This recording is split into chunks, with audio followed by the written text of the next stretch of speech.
With the retirement of Gareth Bale, football has lost a generational talent. Between his debut for Southampton in 2006 and the twilight of his career, few seasons have passed without a 30-yard Bale screamer gracing the Goal of the Year shortlist, an absolute deadeye from direct free kicks, and one of the most impressive athletes to ever play the game. Bale reached the absolute heights of the club game and dragged the minor footballing nation of Wales kicking and screaming into international knockout stages.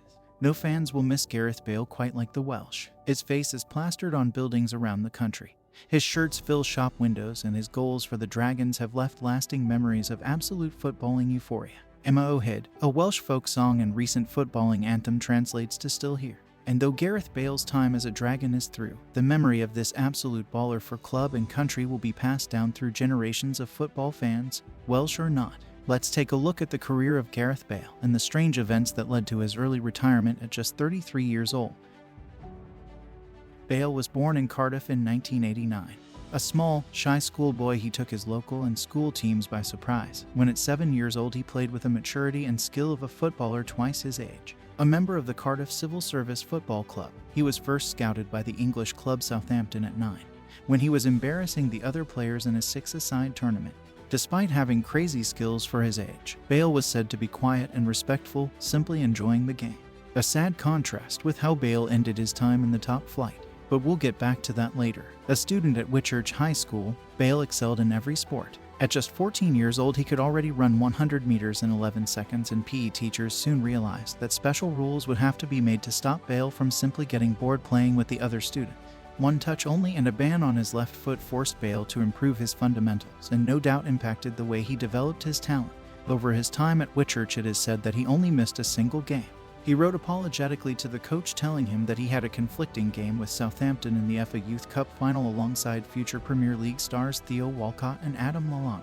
In 2006, at the age of 16, Bale became the second youngest player to make a senior appearance for the Saints, being beaten to the top spot by Youth Cup teammate Theo Walcott. It wasn't long before Bale netted his first goal for Southampton. You guessed it, a pinger of a free kick against Derby County. Bale would go on to score 5 goals in the remainder of the year, most of them being from free kicks. This earned him the status of a dead ball master that continued for the rest of his career. He also made his international debut that year, making him the youngest ever Welsh player at the time.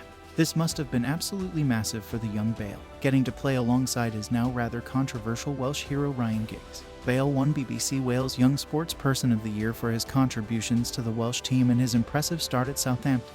Oh yes, it was a good time to be a Saints fan. Even as a left-back, Bale was Southampton's most creative player, often dragging opposition players out of position just to mark him. Fans watched in excitement, thinking what the future might hold as this 17-year-old prodigy continued slamming home 30-yarders for their team. However, Bale's future was not in the red and white stripes of a Southampton kit. He moved to Tottenham Hotspur in 2007 for a cool £7 million.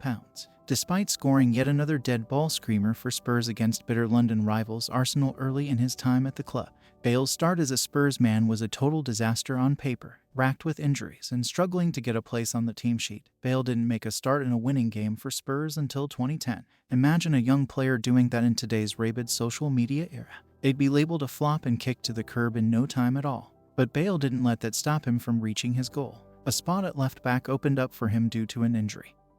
He was soon moved to a left wing position and he slotted into the team. Now injury-free, Bale was en route to one of the most impressive individual performances in modern football history. Spurs were 4-0 down at halftime against Inter Milan at the San Siro, and things were looking extremely bleak. However, that all changed at halftime.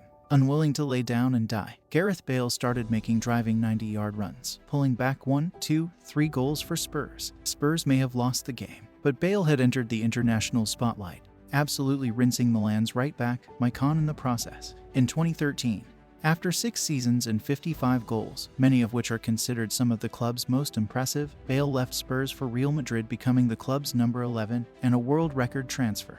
£85 million. Bale started slow at Madrid. A few injuries hampered his introduction to La Liga.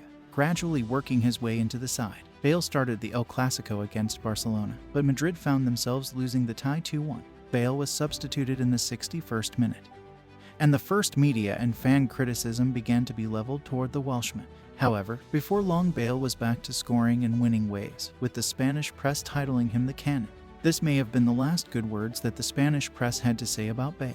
Before long, fans began to have issues with Bale not passing to their main man, Ronaldo, openly jeering him when he was on the ball. The press branded him a ball hog, and fans were heard booing Bale many times over the next few seasons. Despite scoring hundreds of crucial goals and winning everything there was to win with the club, issues with managers and many injuries ruined Bale's time with Madrid. The press said he hadn't even bothered to learn the language, but Bale replied that he knew enough to understand their criticism. After long spells on the sidelines for his club, Bale declared himself fit for the Welsh national team, drawing the fury of the Spanish press and Madrid fans. He was called a parasite by newspaper Marca. Bale replied that they are a waste of time and should be ashamed of themselves. With his club reputation in tatters, Bale celebrated his Euro 2020 qualification with Wales by holding a flag that read Wales, Golf, Madrid, in that order. The flag became a famous meme in the footballing world, with over 100 goals for the club, including the best goal in a Champions League final ever, an overhead kick against Liverpool. Bale finally left Madrid in 2022 after a disappointing loan spell back at Tottenham Hotspur. Bale's club career ended at LAFC, mostly making appearances from the bench. Despite this, LAFC won their first MLS Cup title after his 128th minute header leveled the score 3-3 and sent the game to a shootout, which LA won. Regardless, this was a tragically underwhelming end to a club career that 10 years ago looked so bright. Thankfully, Bale's performances for Wales never suffered during the years of media and fan pressure. In 2016, Bale's Welsh Dragons competed in their first major final since 1958, the Euros in which Wales fought all the way to the semi-finals, losing to eventual winners Portugal. In 2020, they tried to beat this record but were knocked out in the round of 16 by Denmark. Still a Herculean effort for the small footballing nation. In 2022, Bale scored 2 goals in the World Cup qualifying playoff semi-finals, sending them into the final where they dispatched Ukraine thanks to, you guessed it, a Bale free kick, although a deflected one. This was the first World Cup Wales would compete in since 1958, and the result in qualifying was called the greatest result in history for Welsh football by Bale himself. At the World Cup itself, Wales struggled to find form. Bale netted a penalty in their opener against USA, but this was to claw back the only point that Wales managed in the tournament.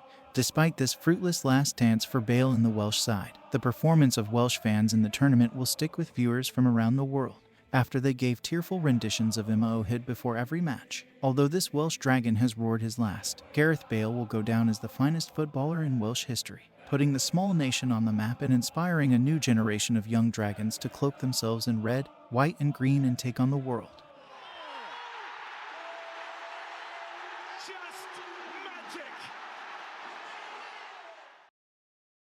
We hope you enjoyed this video on Gareth Bale. Leave us a like and subscribe if you did. If you want to hear more about Bale and his ability to score 30-yard screamers, click the link below. And as always, leave a comment on which human influencer you'd like to see next.